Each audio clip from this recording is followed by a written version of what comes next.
Assalamualaikum warahmatullahi wabarakatuh. May the peace, mercy, and blessing of Allah be with you. Bismillahirrahmanirrahim. Hi everyone, welcome back with me, Ustazah Ria. Today we will learn about seeking for understanding. Seeking for artinya mengecek, understanding artinya pemahaman. Let's get the lesson. Oke, yang dimaksud dengan seeking for understanding itu maksudnya seperti ini. Ketika kita memberikan informasi atau penjelasan kepada orang lain, kita pasti ingin informasi yang kita bagikan itu dimengerti oleh orang tersebut. Nah, untuk itu kita butuh untuk mengecek apakah orang itu telah mengerti tentang penjelasan kita atau belum. Nah, untuk mengecek pemahaman seseorang tentang apa yang kita bicarakan, ada beberapa ekspresi yang bisa kita gunakan di dalam bahasa Inggris. The first one is, do you understand? Apakah kamu mengerti?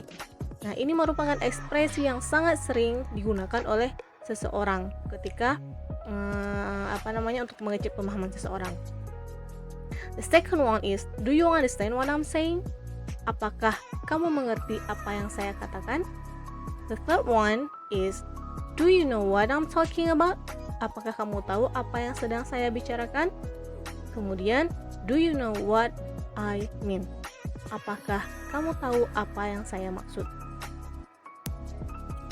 Selanjutnya ada, are you with me? Apakah kamu mengerti? Does make any sense? Apakah itu masuk akal atau apakah bisa dimengerti?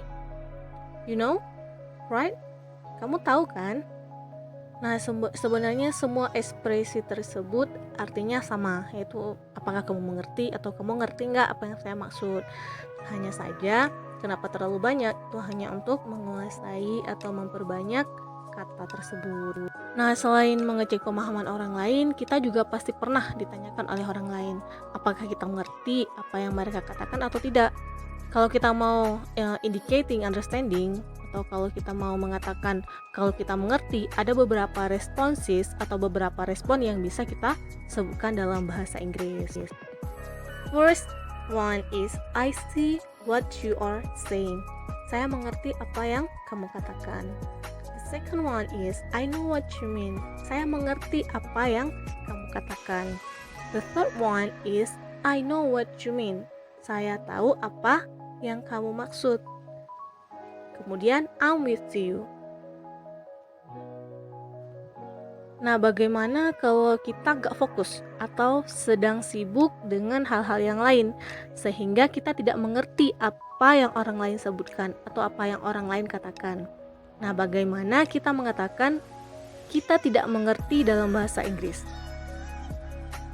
Nah, berikut beberapa responses yang bisa kita gunakan. Yang pertama, I don't understand. Yang kedua, I don't get it. Yang ketiga, I'm not sure I get your point. Yang keempat, I'm not sure I know what you mean. Nah, sampai di situ paham ya? Nah, untuk lebih pahamnya, Ustazah akan memberi conversation atau seeking for understanding. Contoh conversationnya. Sorry to bother you. It's okay, what's up?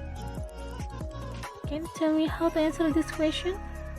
First, you must read the text. Then you read the question and focus on the paragraph. Are you with me? What do you mean by focusing on the paragraph? Well, to answer the question number 3, you must focus on the paragraph 2. I see, I know what you mean, thanks.